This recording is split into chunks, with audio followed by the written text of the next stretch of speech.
This is the Dr. Berg Show. Live from the nation's capital, it's time to get healthy, lose weight, and feel great. Call now to speak with Dr. Berg at 866-561-4292. And now, Dr. Eric Berg. Hi guys, welcome back. It is Friday morning at 9 o'clock Eastern Standard Time, and hey, we're going to take your questions. If you want to call in, the number is 866-561-4292. It should be down below if you're on YouTube. But I'm going to take Todd's question first from Florida. Todd, go ahead. You're on the air. Yeah, good morning, Dr. Berg. Good morning. I have one question that I can't understand. I've read a lot about it, and basically it's about resistant starches. Mm-hmm. If they don't get broken down in the small intestine, but they get kicked out into the large one, and then they get fermented by bacteria, does that mean that they don't raise our blood sugar as much or at all, or how does that work? Thank you. That's a very good question. You have resistant starch, which a lot of people even on the keto are taking that, especially if they're athletes. And in the microbes in the large intestine, they'll start to ferment that. The biggest thing that I see with this is that people are getting gas, they're getting digestive bloating, it's overwhelming them. Now, you could just do vegetables and feed those microbes the fibers that they need. The problem with resistant starch is there's absolutely no nutrients, there's no vitamins, there's no minerals, it's just starch, which is basically a type of carbohydrate, sugar molecules stuck together. Honestly, I just don't recommend it. There's too many drawbacks, but a lot of people are doing it, and especially if they're doing long distance running. So we'll find out the long-term effects of that. But hey, thanks for your call. Hey, Laura, you're on the air. You're from Rhode Island. Go ahead. You had a question about skin. Yeah. Hi, Dr. Berg. I have two questions, if I could. First one's about eczema. What causes it? What's the treatment besides taking omega-3? Mm-hmm. Is it related to hormone problem? And the other problem is the candida rashes, the under the breast, the belly. It seems to me like there's something more to it than some doctors will say, or people will say, well, we had yeast on our skin, and if skin touches skin, that'll happen.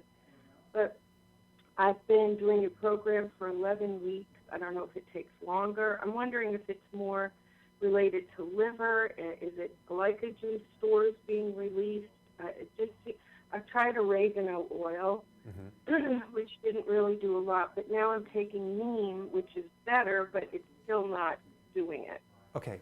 Lori, quick question. Did you get these skin issues when you started the ketogenic diet? No. Okay, Mm-mm. So you had them. Yeah. Okay. Let's just talk first about eczema. That's a skin condition. A lot of people have it. They're not sure. If you look it up, it always says unknown cause. We don't know what's causing it. We need to do more research, etc. There's a couple things that are related to that issue, and it's, from my experience, it's related to the digestive system, the liver, and the gut. There's always some imbalance in the flora.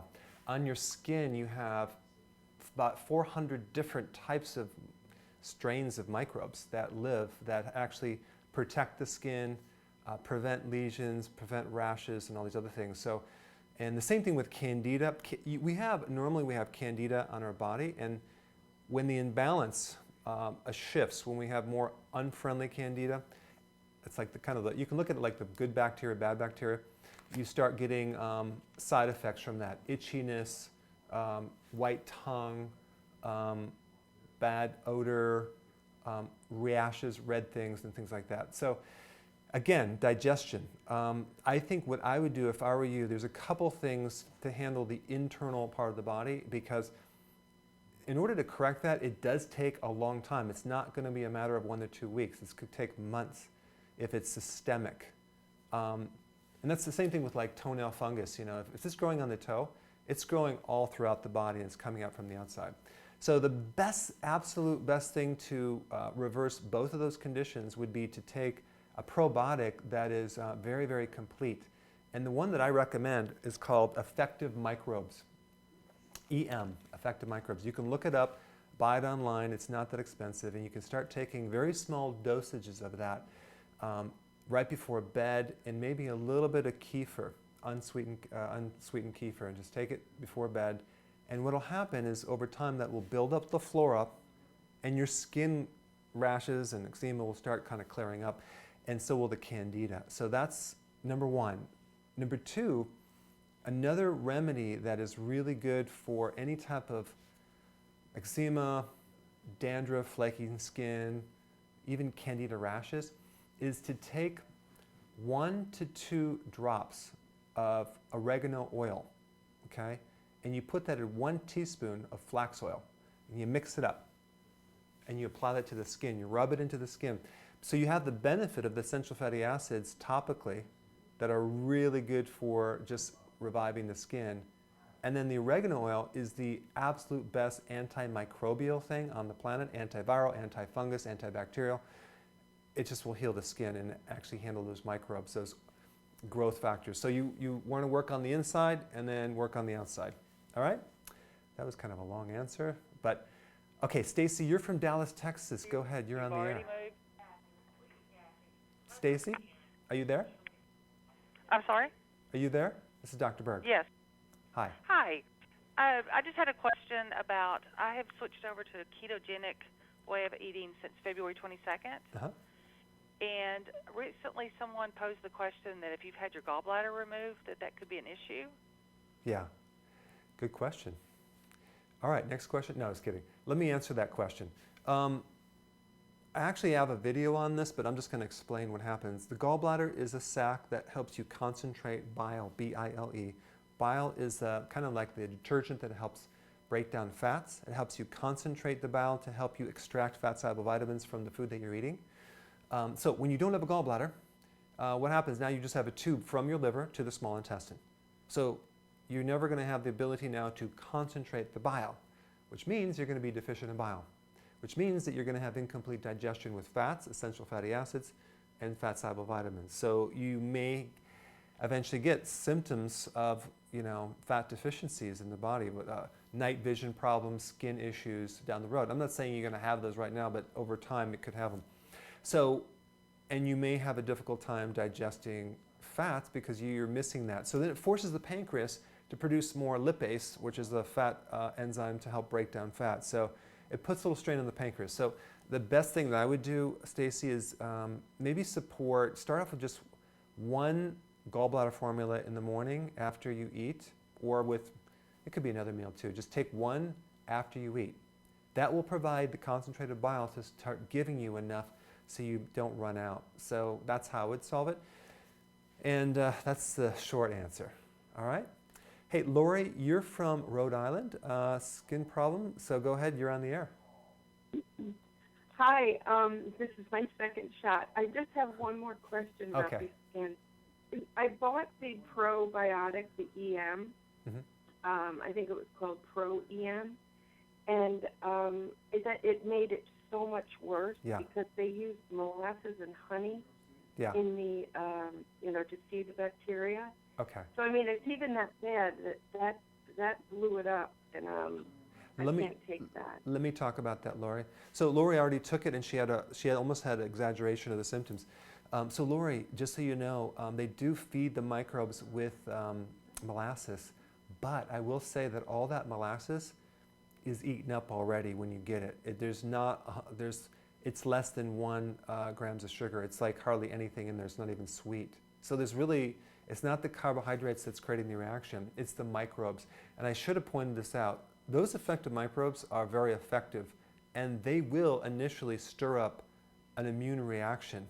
So, that being said, you want to take very small amounts. I'm talking like 5 drops before a meal, before bed. And take that over a period of time and then start gradually increasing, because the fact that it turned on certain symptoms means that it's just working too fast. That's what's creating the reaction. The other thing that you may want to try in very small quantities, Lori, is the colostrum, because that also is a good immune builder. It's good for the gut, wonderful for skin, and increases growth hormone. But again, take very small amounts before bed and gradually work up. All right? Hey, Dale, you're from Orlando, Florida. Go ahead, you had a question. Hi, Dr. Dr. Berg, thank you so much for the abundance of information you provide. Sure. I am both adrenal and thyroid body type. I'm about 60 pounds overweight, and I am now doing the ketogenic diet. I'm calling today to ask you about 3 health issues I'd like to address. The first is that for as long as I can remember, my body cracks and pops all over. It's most predominantly in my left hip, and this includes pain. The second is that for the last 4 to 5 years, I have constant and prominent muscle aches that started in my right shin and has systematically spread to my right thigh. This ache is deep and painful, and it is something I feel all the time. The last is about a year and a half ago, I developed a thyroid nodule. It is benign. However, I do realize this is a symptom I need to address. I have been diagnosed with Hashimoto's, and I'm now taking selenium. Got it. Okay, great, thanks. All right, so let's talk about the nodules first. Nodules come from either estrogen dominance or low iodine. I think what I would do if I were you, I would take some sea kelp, and I would take that, and that normally should get rid of those nodules pretty fast, okay? Because that decreases the estrogen in those areas, okay? The first question, cracks and pops on the left hip. That's usually a sign of a B1 deficiency, so you can start taking B1, and that nutritional yeast might help. But if it doesn't get rid of it and you have problems in the left hip, what you want to do, and I'm going to actually create a video after we're done and I'll post it probably within the next week.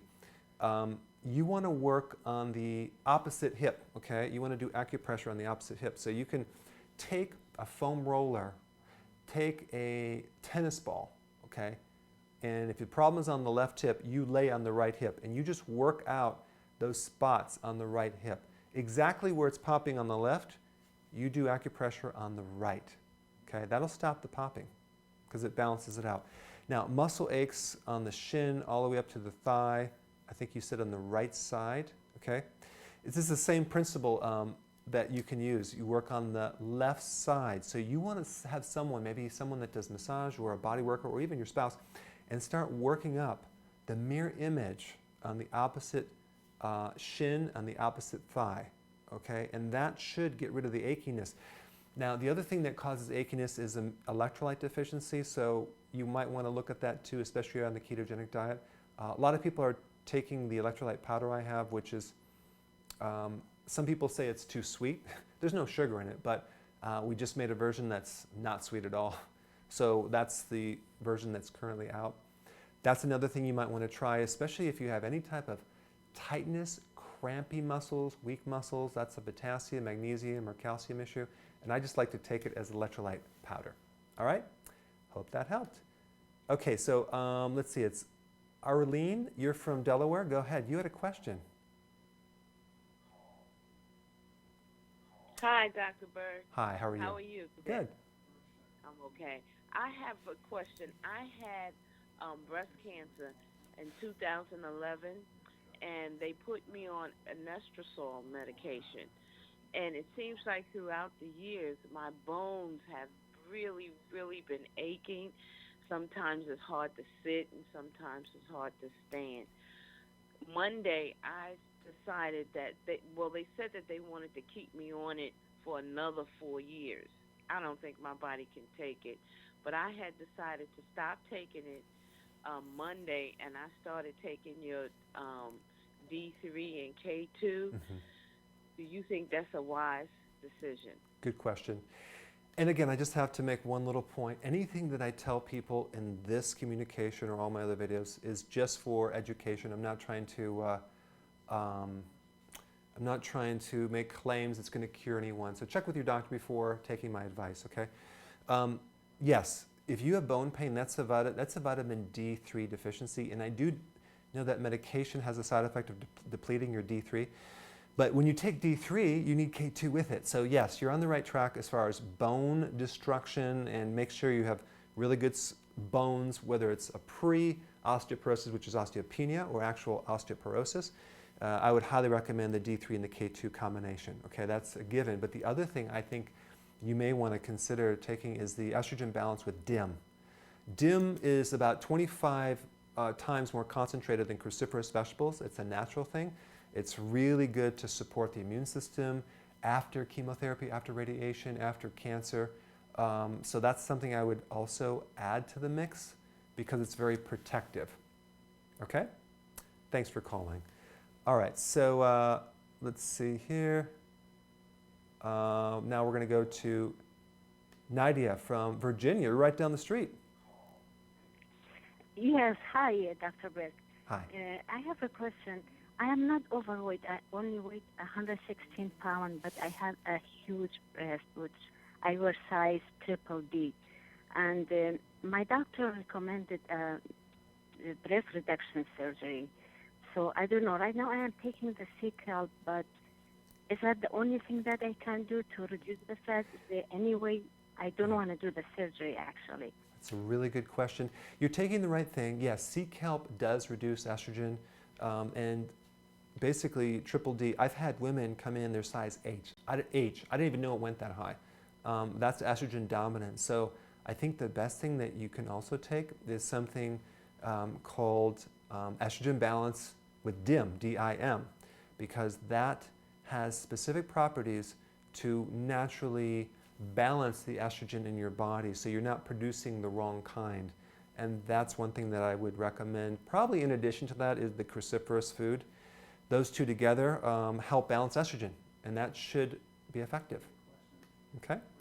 All right, Adrian, you're from California. Go ahead, you're on the air. Yeah, hi. Thanks for taking my call. Sure.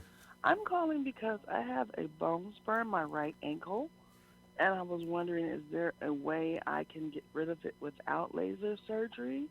And then also, I've been having issues over the past year where no matter what type of pair of shoes I buy, because I have flat feet and I have pretty large size shoe, my feet turn inward, so no matter what good condition the shoes are in, they're always sloping down, and after 2 months I have to toss them and get a new pair, and I'm thinking it may be something chiropractic I need to have done. I'm not 100% sure. Good question. I'm wondering what I can do about it. Is the bone spur underneath your heel or on the outer part of the heel where it's sticking backwards? It's actually on my ankle. It's on my right side of my right ankle. Okay. Okay. All right, so let's talk about heel spurs. I have a video on heel spurs and flat feet. You can go search it on YouTube. But the spurs are basically a calcium deposit. You're deficient in K2, vitamin K2. I would definitely go for the K2-D3 combo to help balance the soft tissue calcium that's happening. Now, for immediate relief, you can do acupressure on your left ankle, exactly mirror image where the spot is on the right side. Press in there. You're going to find a tender spot that's going to be so tender. Just be gentle, work that out. That will at least get rid of the pain part of the spur. Okay? Work on the opposite side. But the other thing was flat feet. I was born with flat feet. My feet were like pancakes all through sports. My feet killed me, and I had every single professional arch you could possibly imagine, formed from my feet. And then I went into the military. That was like, in the boots, it was just terrible. So one day I got rid of my arch supports, and I'm like, wow, boy, it feels better. So what you want to do is the arch, when the arch is fallen, it's flat. What you don't want to do is massage the arch. It doesn't work. It will not work. What you want to do is massage the opposite, the top of the foot, all the muscles on the top of the foot, and you want to stretch the muscles on the top of the foot as it goes into the shin, okay? I would watch the video. There's a great stretch. You want to be almost like kneeling on your couch or your bed where your feet are flat down, okay? So you have your feet stretched out, so you're stretching all the front part of the foot and the Achilles, the anterior tibialis and the front part of the shin. And then if you do that twice or 3 times a day, you're gonna all your feet pain is gonna go away. It's great for flat feet. It's just great to balance the muscles because all day long, the arch muscles are just fighting like crazy. So this reverses the flow, gives your feet some relief, and I never have feet pain anymore. All right? Try that out. Hey, Brenda, you're on the air. You're from New York. Yeah, hi, how are you? Good. Yeah, I'm not overweight. My height is 5'3", and I'm 130. So I don't have any medication in my body. I walk every day by 5 to 6 miles a day. My question is to you is like, you said that to consume egg is good, but I have a problem with my gassy stomach. If I don't eat too much vegetable, is it going to get a high cholesterol or no? Okay, is that your only question? If I consume like 3 in the morning. You said if you don't eat vegetables?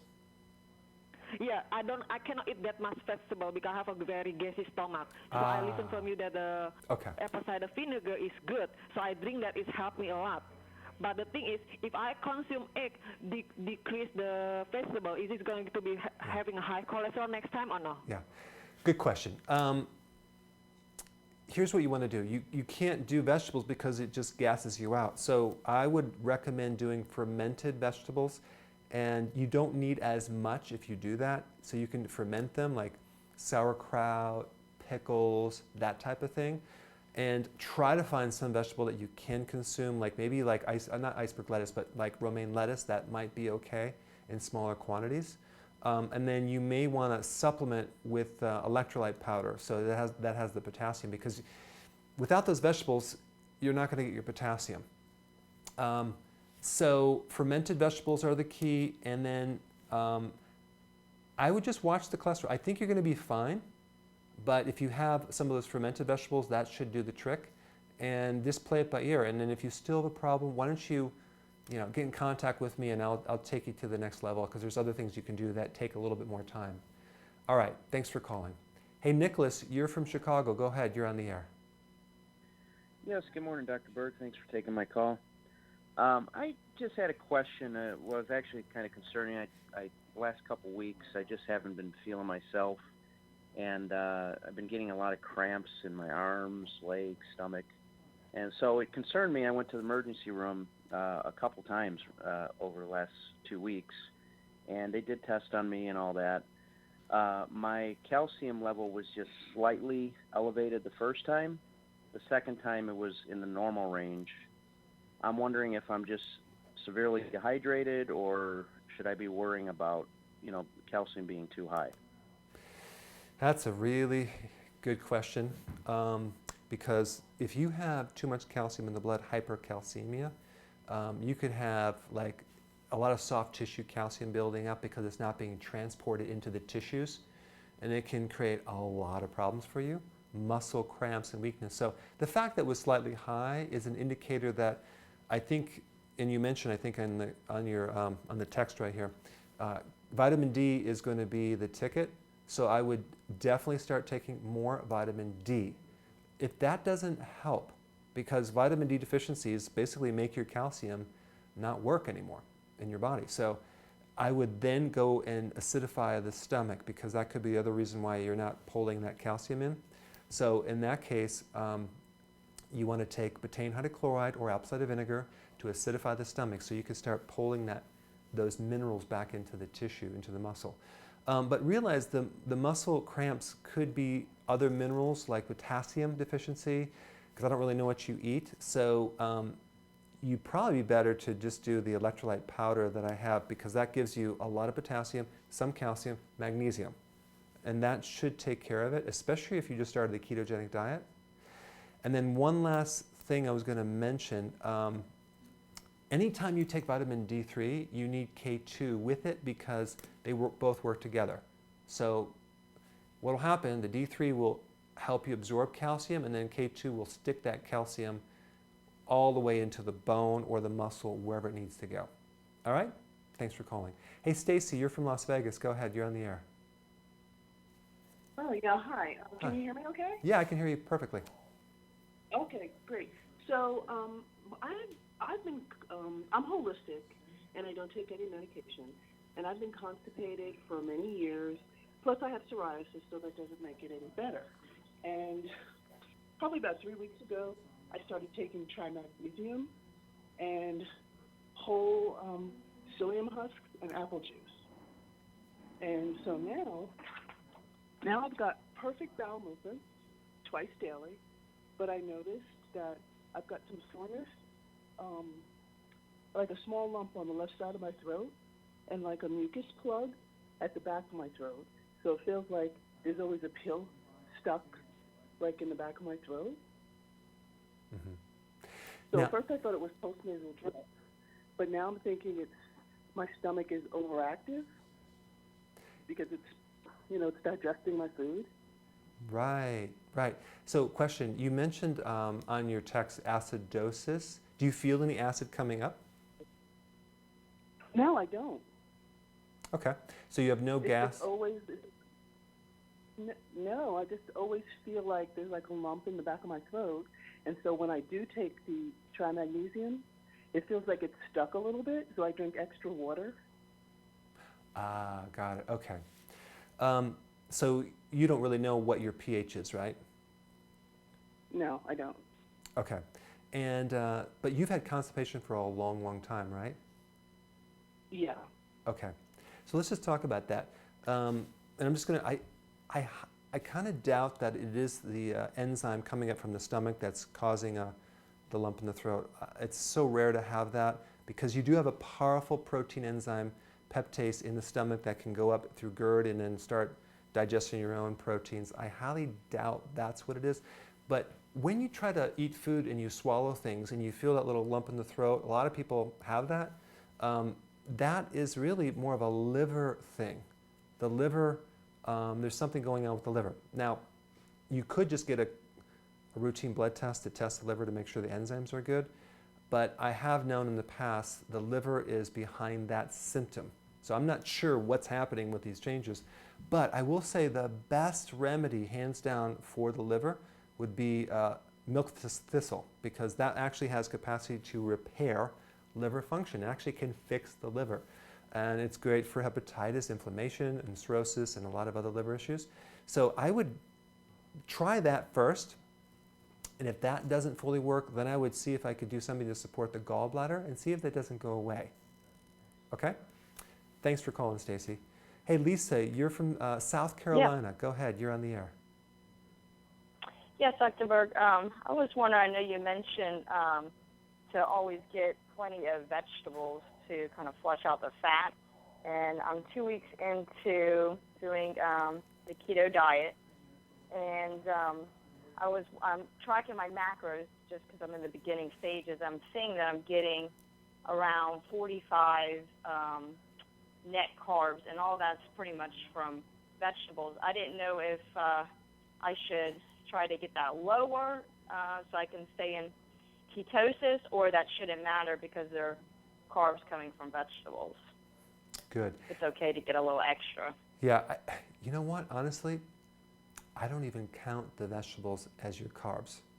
I don't count the vegetables because, especially if they're like greens and celery and stuff like that, I can see tomatoes, I can see carrots and beets, but these other vegetables, I don't even count them. So those will not affect your ketosis. In fact, that'll help you. So it sounds to me like you're well within the range that you need to be because you're just doing vegetables. So I think you're doing great. Okay. Yeah. Well, that's awesome to hear. Yeah. Thank you so much. I appreciate it. You're welcome. Okay, see ya. Bye. Hey, Robin, you're on the air. You're from Connecticut. Yes, I am. Thanks for taking my call. I have a two-part question. One is the long-term.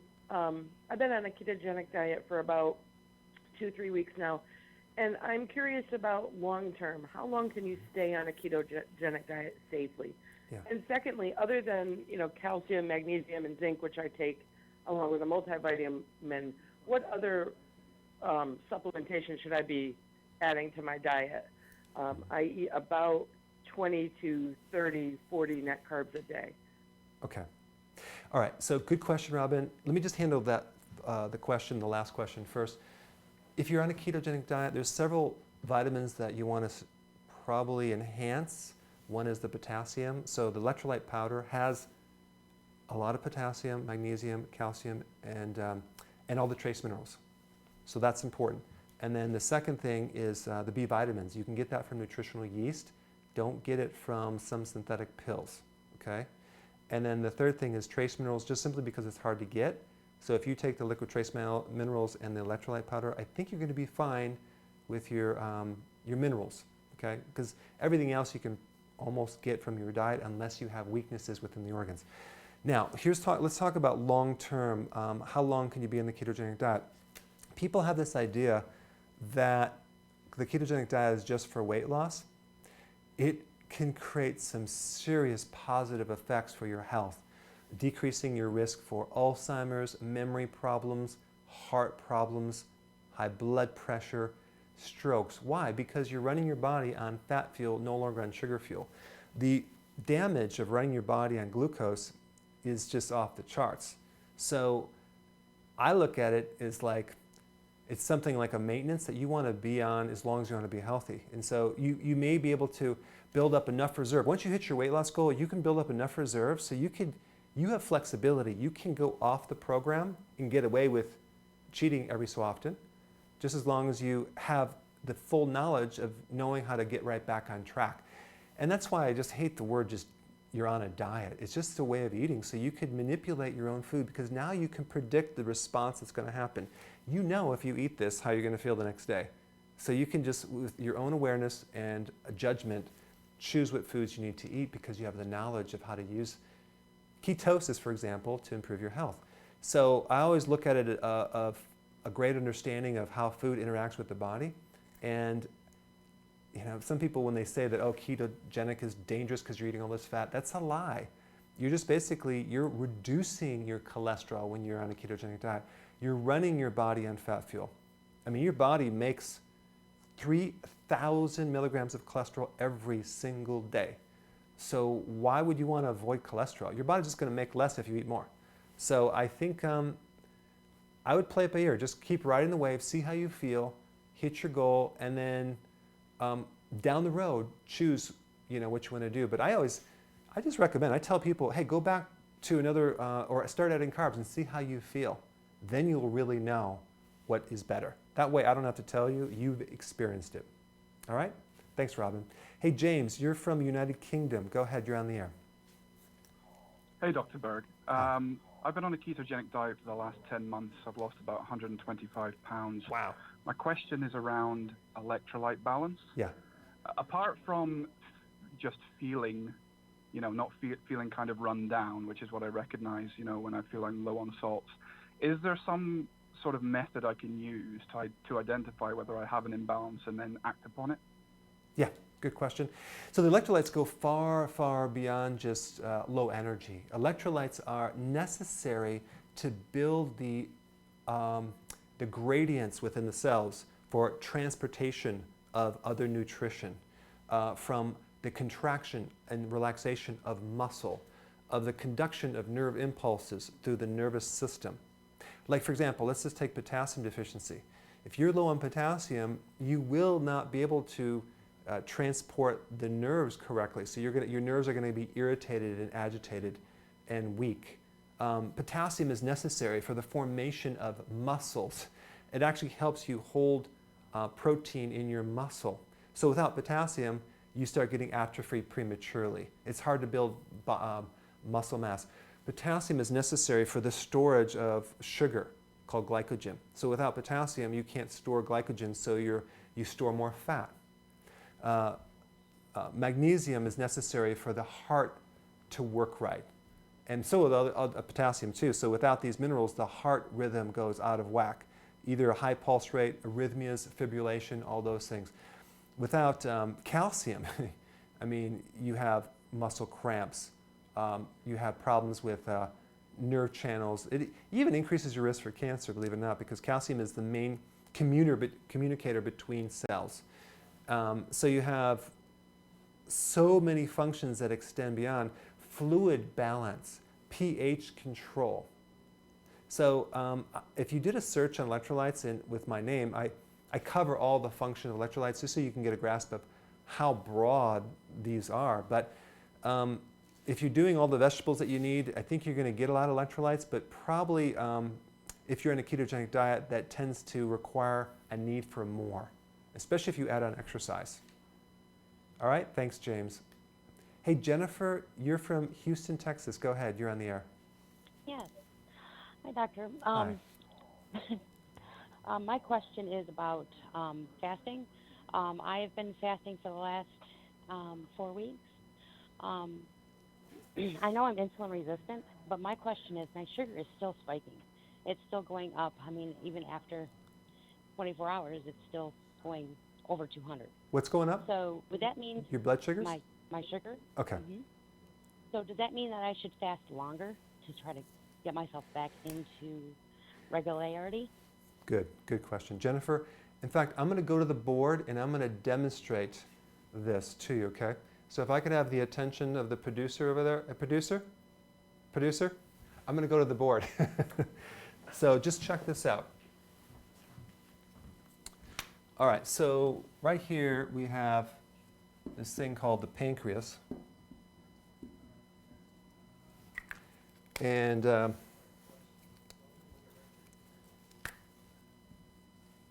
have the liver, okay? So insulin resistance is a situation, here's insulin, it's resistance. So the body doesn't like too much insulin, it rejects it. It's toxic to the body, it likes just the right amount. So if you increase too much insulin, it will block it from the system, okay? So now, what happens in the cells, in the liver and other cells, we're going to have low insulin, low glucose. Now, the pancreas detects that because there's no more communication back here. So the feedback is that it's low, so the pancreas says, oh, really? So let's make more. So it starts to increase more insulin by 5 to 7 times. So we have a situation where your body is starving of insulin and glucose, yet we have 5 to 7 times more insulin running through the body, but not going into the cells. So it's ineffective insulin. That's where you have all the damage and the runaway blood sugar control.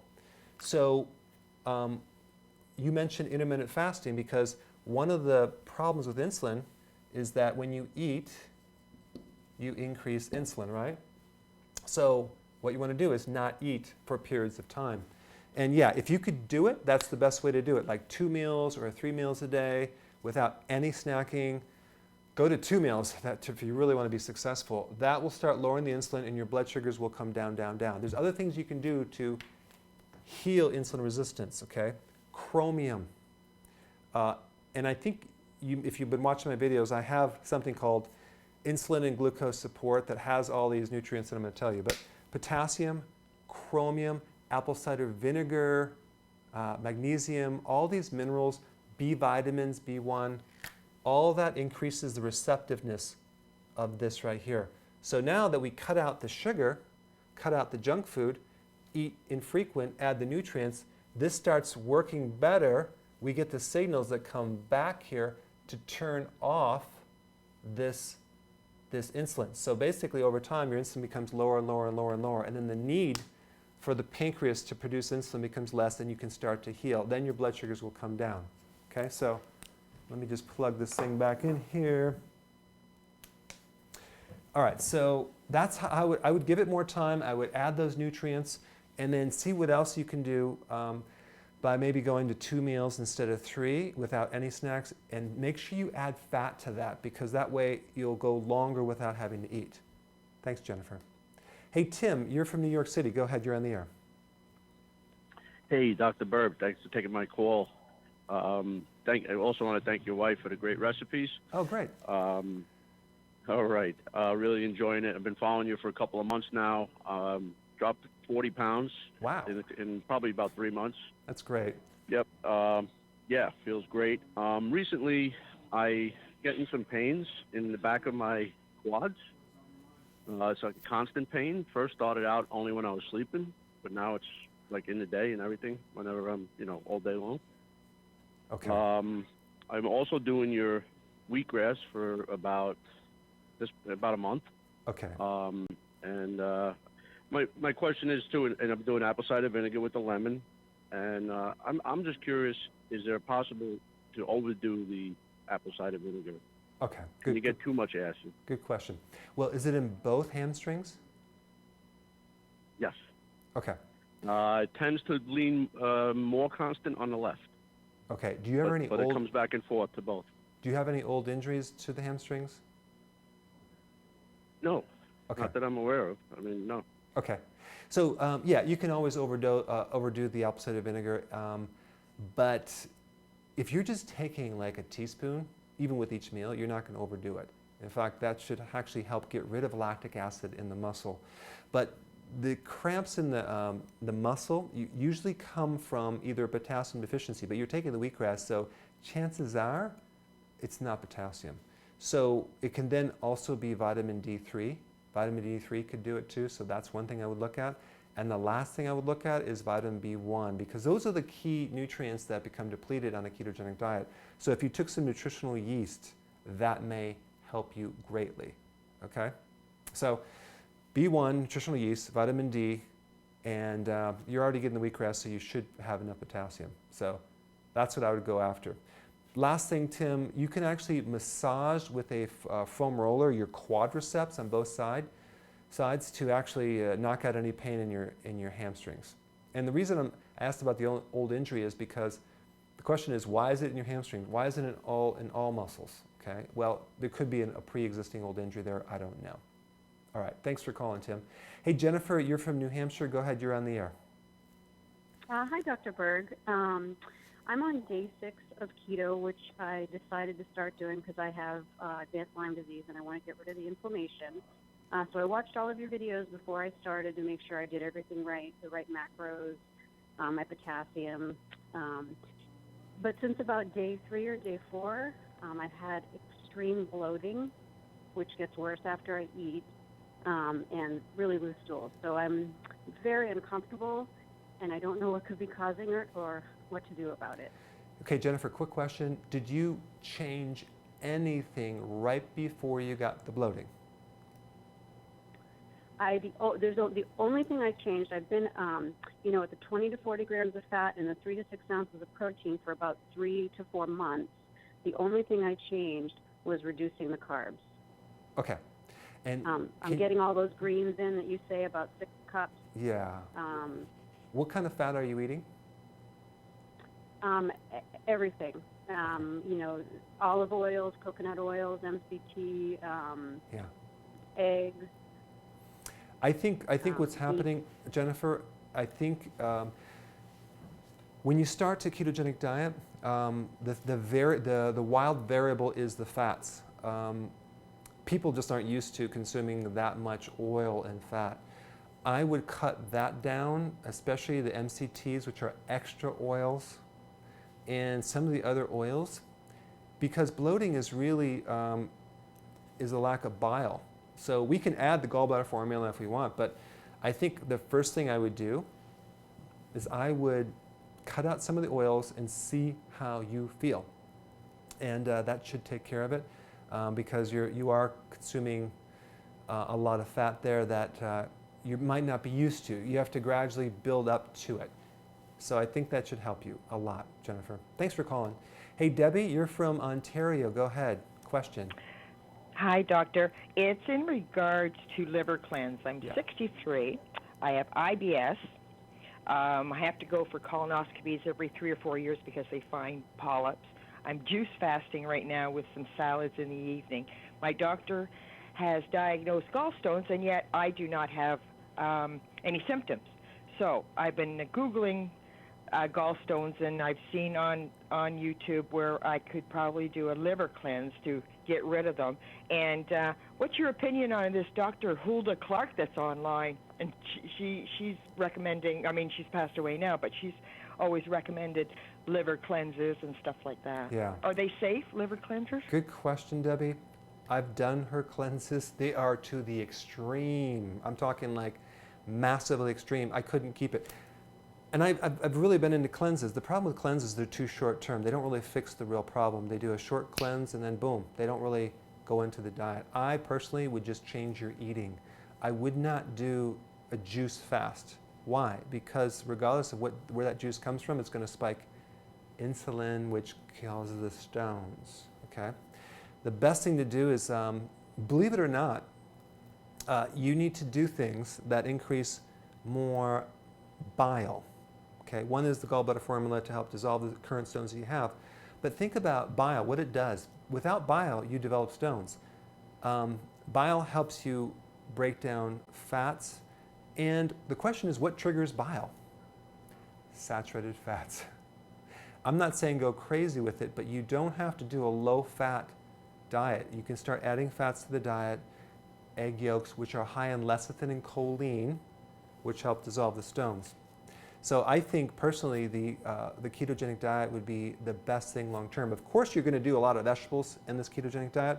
You're also going to do intermittent fasting, which will bring insulin down and thereby get rid of the stones. So again, I mean, in my first and second and third book, I recommended liver enhancement or the cleanse.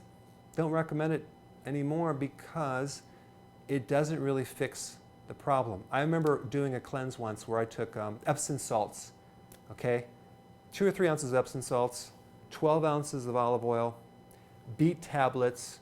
I did that like 3 times a day for a week, and I'm drinking this stuff down. I'm laying on the right side. I almost died because those things got stuck in my throat, and I couldn't breathe, and I don't want to get into the details, but it was not pretty. But again, I tested all these cleanses out. I've done colemas, which is a combination between an enema and a colonic, and then colonics and enemas. All those are good, I mean, to some degree, but they didn't really get to the heart of it, which is my eating long term. They didn't correct that. They did a temporary little flush, but the amount of toxins that are in our bodies, it's astronomical. So you have to do it slowly over a period of time, or sometimes people even get sick. Hey, Carrie Ann, you're on the air. You're from Calgary. How are you? I'm good, Dr. Berg. How are you this morning? Great. Thank you for taking my call. My daughter and I have just recently discovered you. I have a 12-year-old who's going to soon be 13, and at age 4.5, she was diagnosed with a very rare condition, and went through a surgery, and then the following year she went through a really traumatic event, again, something similar related to her anatomy. And then the third year, when she was 6.5, she would have had a third surgery. Then after that, she went through her parents' divorce. So she's been through a lot of trauma, and the surgeries were on her tummy, and so she's carrying a fair, significant amount of weight on her tummy, but also I think overall. And so I know that she would definitely be an adrenal type. I think she may also have some thyroid going on as well, and there seems to be a bit of... So Carrie, just to give me the real quick summary, right now she has a bloated stomach. Yeah, her tummy, like she's carrying a significant amount of weight on her tummy. Okay. And I'm wondering about the keto for kids. Got it, okay. Well, first of all, I want to say, actually in college I went to Calgary. It's a great city. Yeah. I was up there and had a great adventure, so that's awesome that you lived there. So anyway, so the ketogenic diet is really good for kids, amazing for kids. You want to definitely make sure that she does 3 meals a day, because what's going to happen, it's going to lower insulin. And you can make all sorts of really cool, delicious, pleasurable treats for your child, so it's not going to be depriving them of anything just without sugar. But yeah, I would do that because it's going to reduce insulin. And insulin is the #1 thing that creates inflammation in the gut. And that's why even people like, let's say they wake up in the morning with somewhat of a flat stomach, and then at the end of the day they got this distended stomach. That's insulin. Now, it could be cortisol from stress, and it sounds like she's been through stress, but by fixing the insulin factor, that will automatically decrease the cortisol, and she will do much better with that bloating. She probably would also benefit from what's called the adrenal and cortisol relief, which basically just helps cortisol, helps stress relief, helps her sleep, things like that. So I would recommend that, highly recommend it for a 13-year-old for sure, and you'd be surprised how many conditions can go away from that. Thanks, Carrie. Hey, Logan, you're from Texas. Go ahead, you're on the air.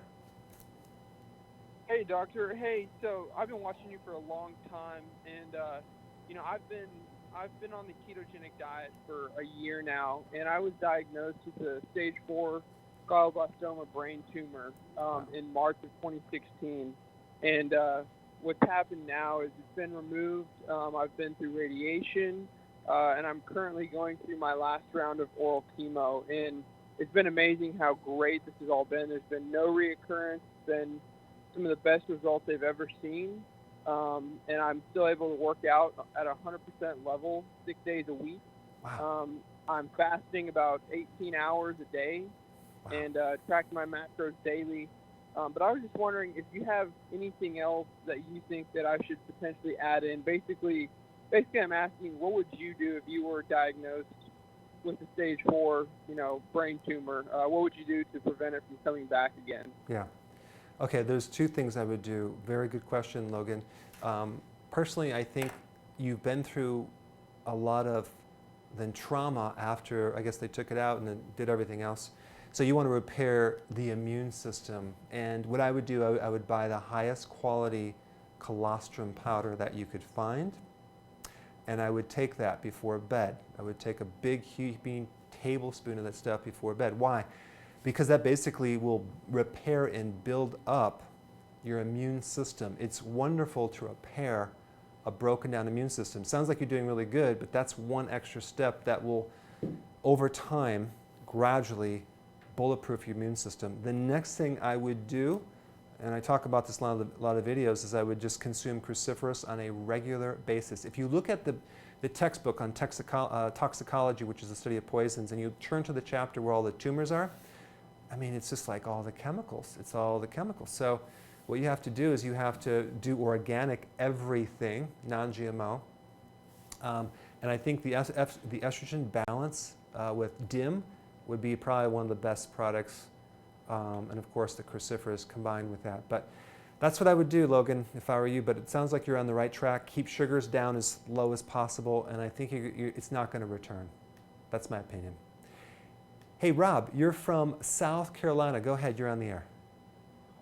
Hi, Dr. Berg. Thank you very much for taking my call. Sure. I appreciate it. Your videos are great, so I enjoy watching them, man, every day.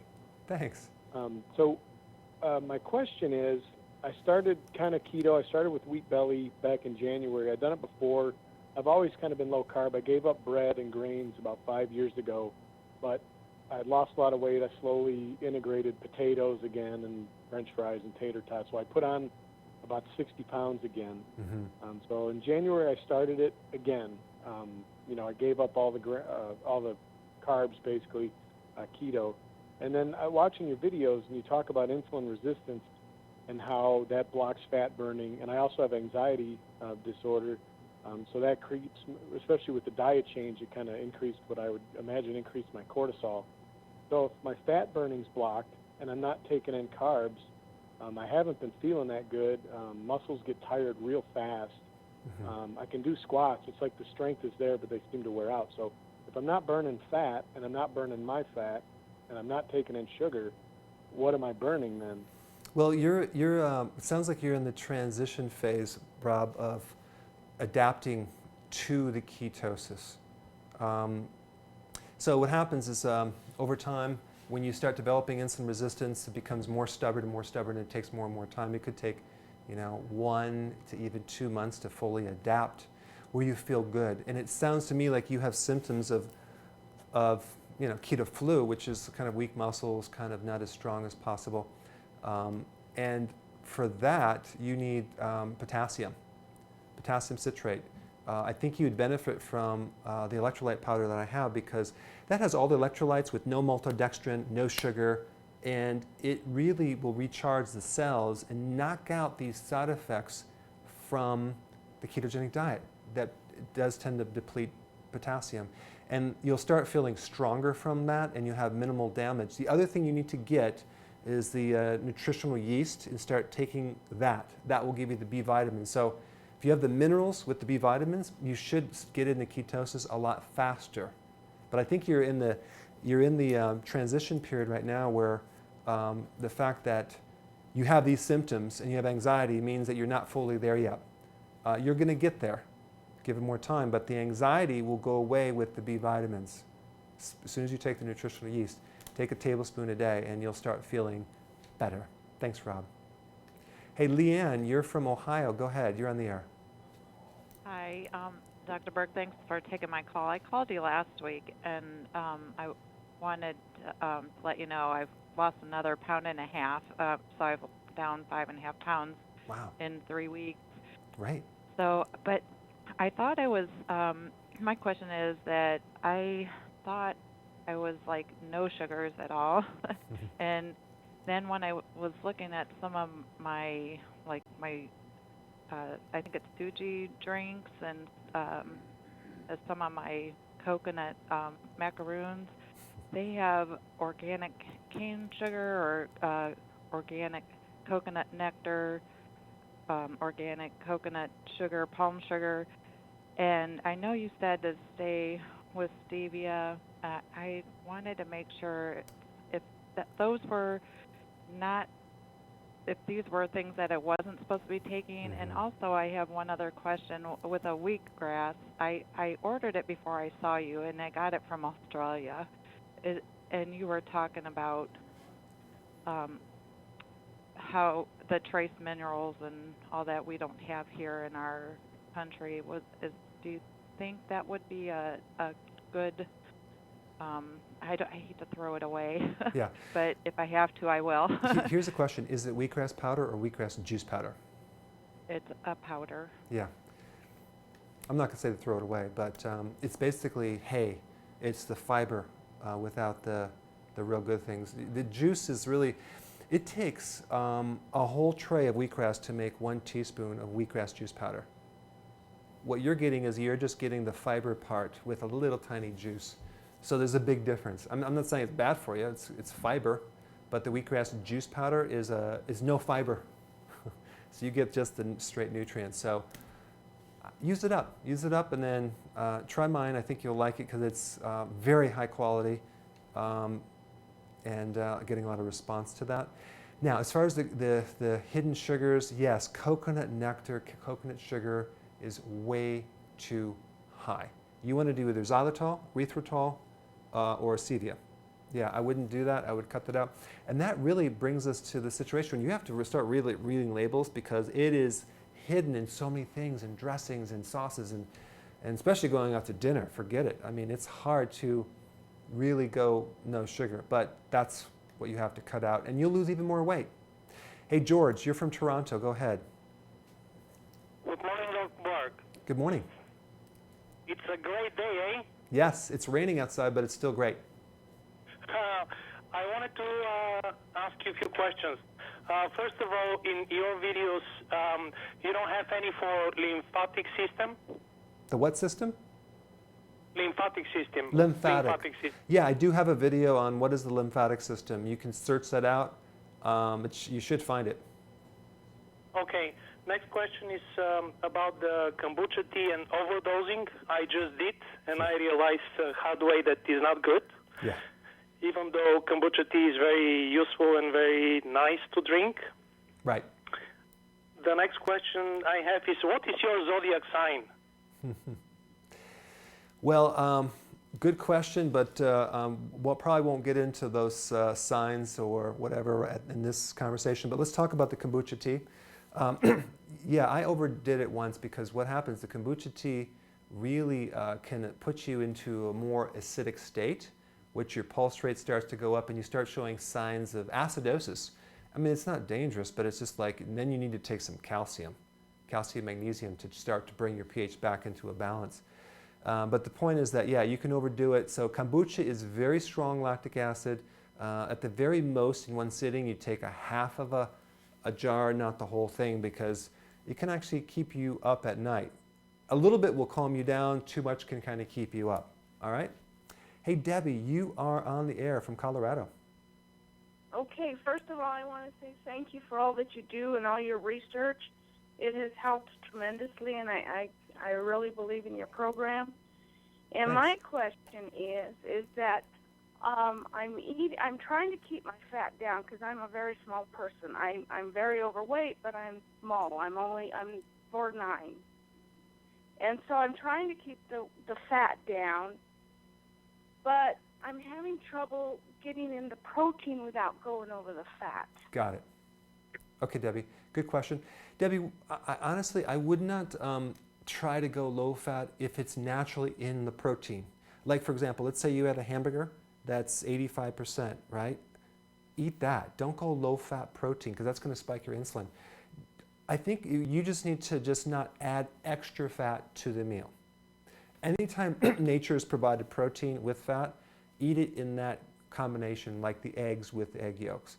It's not going to put more weight on you. It's not going to give you more calories. That's going to cause more weight, especially if you're doing 3 meals a day with no snacks, or even 2 meals a day. But I would not worry about that at all. You want to do more of a natural fattier protein. All right, good question. Hey, Bonnie, you're from Pennsylvania. Go ahead, you're on the air. Oh, thank you for taking my call. I actually had 2 questions. My first question is, I have, it happened on one day. Fatty deposits on both sides of my eye. I mean, like my eyelid, and they're slightly yellowish. I looked it up, and it's eye condition that starts with an X, and they said it's cholesterol deposits, and now it's starting to happen underneath my eye too. And I lost my gallbladder 6 years ago, and I'm 49. My hormones are actually a mess right now, and I'm taking a lot of things, but I think I chose the adrenal kit, and I think I'm probably the ovary kit would have been better for me. I've already been through about a month, but I still don't sleep well.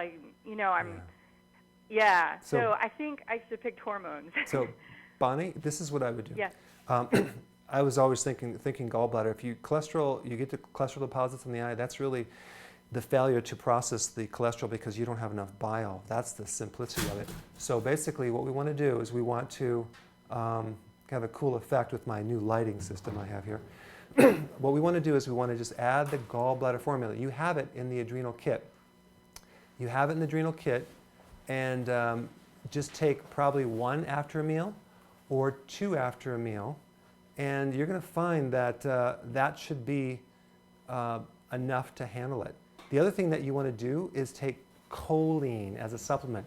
Choline will help to thin the bile, so you'll start to do well in that. But as far as your meals go, probably not going to have to add any fats to the meal. Just consume the natural fats that are in that protein, and you're going to be fine. But the missing link is the bile. You just need a little bit more bile, Bonnie, and that should handle it, okay? Hey, Deborah, you are on the air from Ontario. I think I already, think you had another question, or is this another person from Ontario? No, this is a different person. Okay. Completely. I was born with something called congenital nystagmus, the left side of my brain, and it defects. And as an adult, I sort of grew out of some of the not my head wobbling and things like that, but it caused me to be legally blind. And yet the doctors, there's nothing wrong with my eyeballs, the eyes themselves.